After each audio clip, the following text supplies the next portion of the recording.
I was in the middle of telling Malcolm that I was pregnant.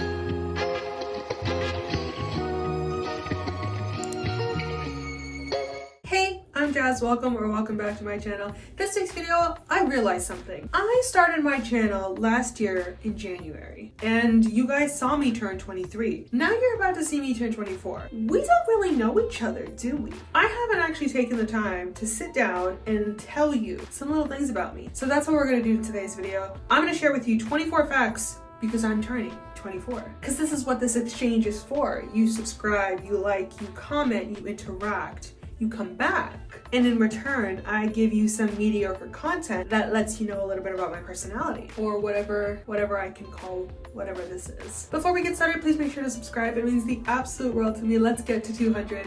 And without further ado, let's rapid fire this bitch. We're gonna start a little nice and easy. Number one, I am half black and half Latina. For anybody who doesn't know, my mom is from Mexico and El Salvador, and my dad is from Grenada. Number two, I can speak 3 languages. Now, I say this when really I should be saying I should be able to speak 3 languages.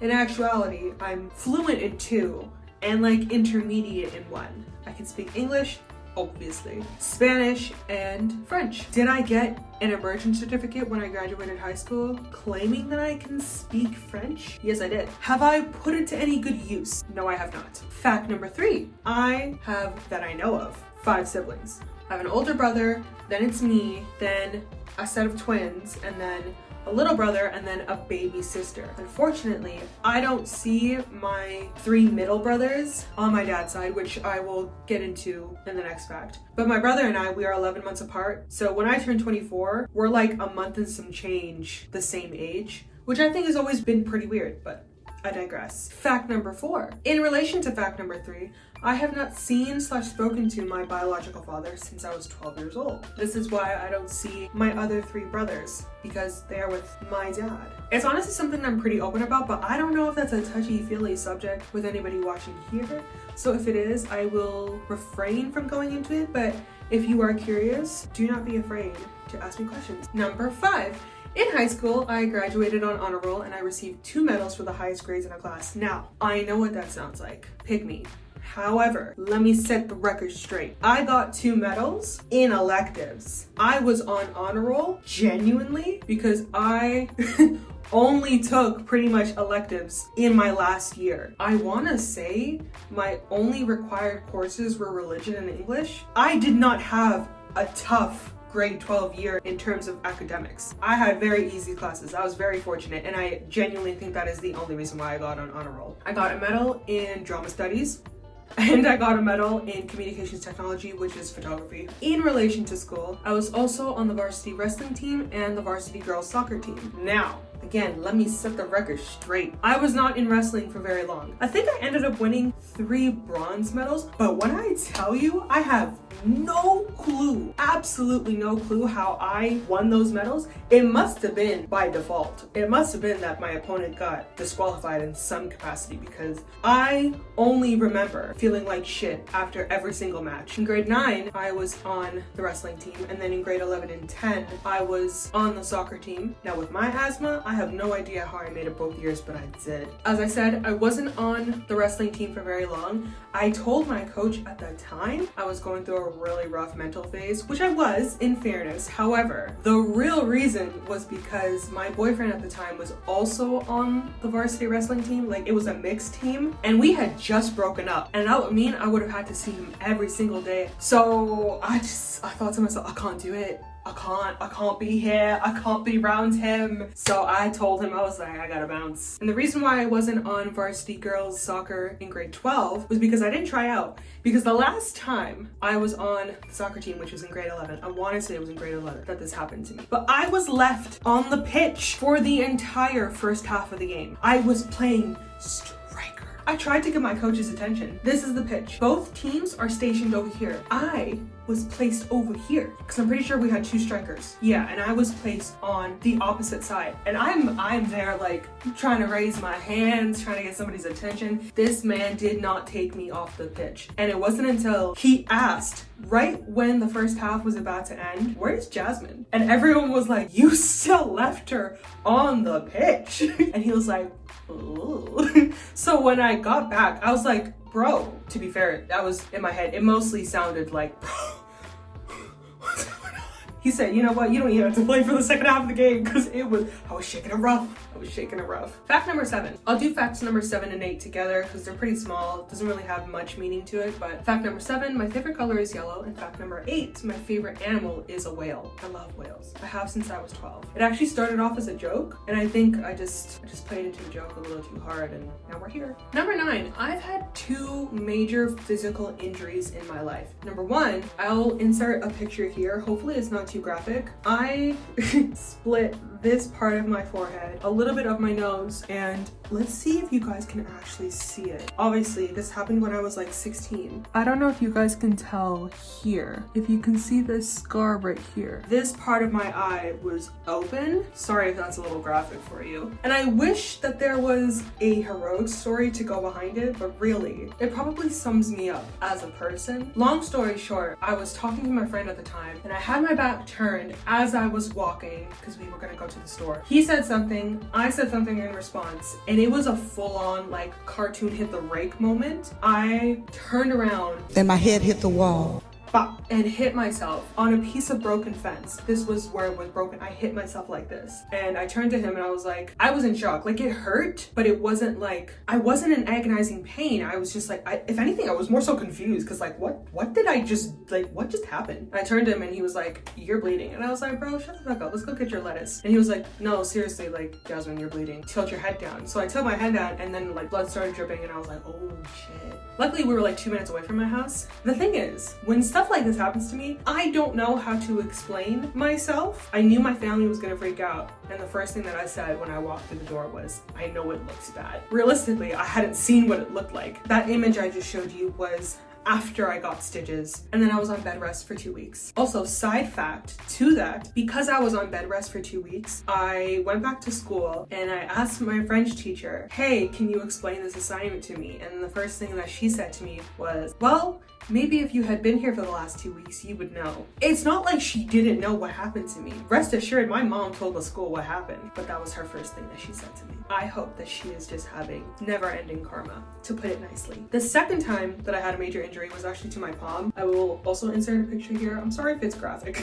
And this is probably one of the most Canadian ways to get hurt. Again, no hero story. I was trying to make poutine, or poutine if you're saucy. And you know those like little vegetable cutters with like the grid? I put a potato in. The potato was too big. I thought to myself, without hesitation, yes, Jazz, you have the reflexes of both Black Panther and Spider-Man combined. You can successfully push the potato right through the grid without harming your hand. I really thought I could. And obviously, from the photo, I couldn't. I remember my ears went like, I couldn't hear a thing. Like, I felt them close. I genuinely thought I went deaf. I was so confused. Didn't end up getting stitches because the doctor was just like, listen, you can sit here in the waiting room for the next 5 hours only for somebody to possibly give you stitches, or you can just go home and, you know, shake it off. And I was like, oh, all right, cool. I guess I'll just go home and shake it off. Keeping to the theme, I had a very near-death experience. Now, again, I won't go into too much details, but basically, long story short, I was bleeding a little too much for a little too long. I was put in the hospital, critical condition. In order to find out what was wrong with me, they had to take out more blood from me, but from my arm. My mom said they had put me in a separate room to do my blood test, and my mom was sitting outside,